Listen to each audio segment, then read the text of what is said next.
Natural Resources Committee. This is not a city council meeting for New York City. This is not a state assembly hearing in the New York State Assembly.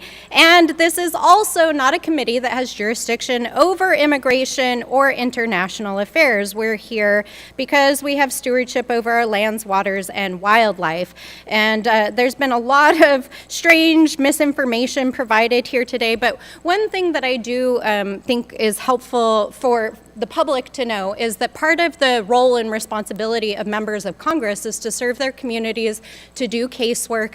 And we had 3 members of New York's delegation here today. Please follow up with your members of Congress. They can help facilitate conversations with our federal agencies. That's our job. That's actually why we're here.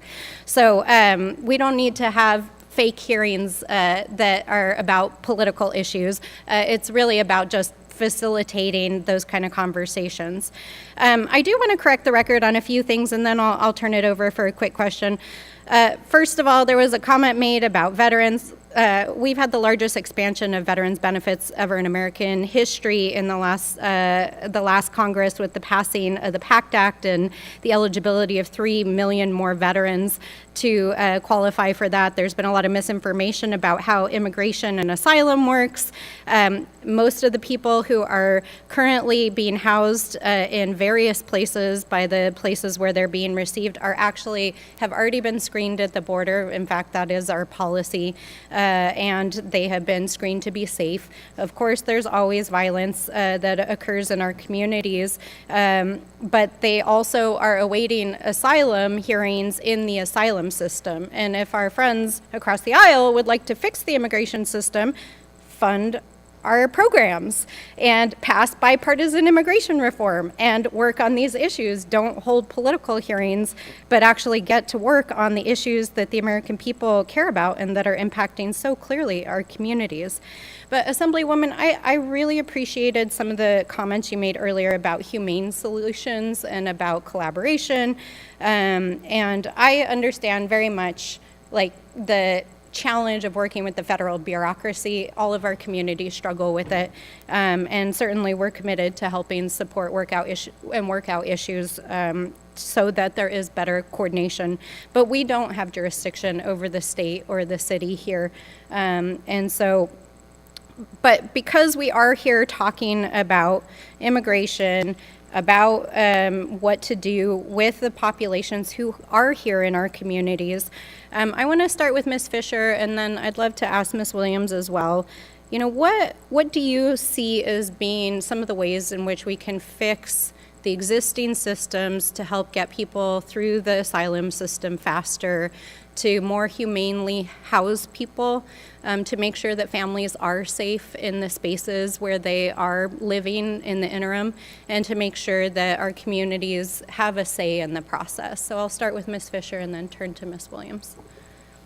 Thank you so much for that question. And I think the answer actually here starts with federal coordination. It's really not feasible for just 1 or 2 cities to, like New York and Chicago, to receive such high numbers of new arrivals. With federal coordination, we can ensure that new arrivals that do not already have ties to the United States have the opportunity to go places that are facing labor shortages, population decline, and can benefit from a boost of new workers.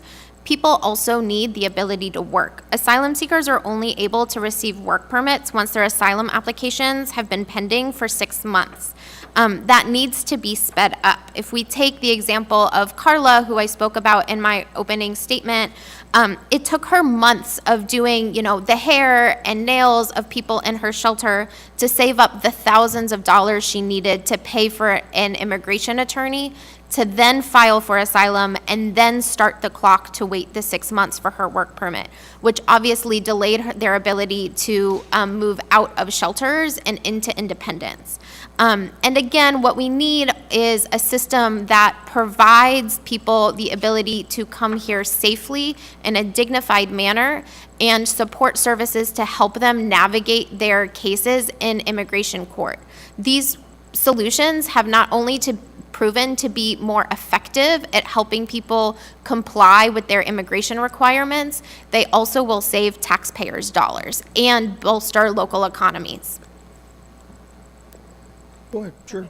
Ms. Williams, Again, the question, excuse me, Assembly Williams, excuse me. Again, the question is really for individuals that are already here and that do need housing, how can there be better collaboration and support for the communities that are hosting these folks and helping to make sure that there are safe and humane environments for folks to, start their next chapter? Thank you.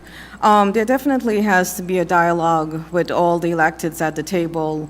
That's a start in the right direction for a better solution, number one, which that opportunity was not given to us 9 months ago.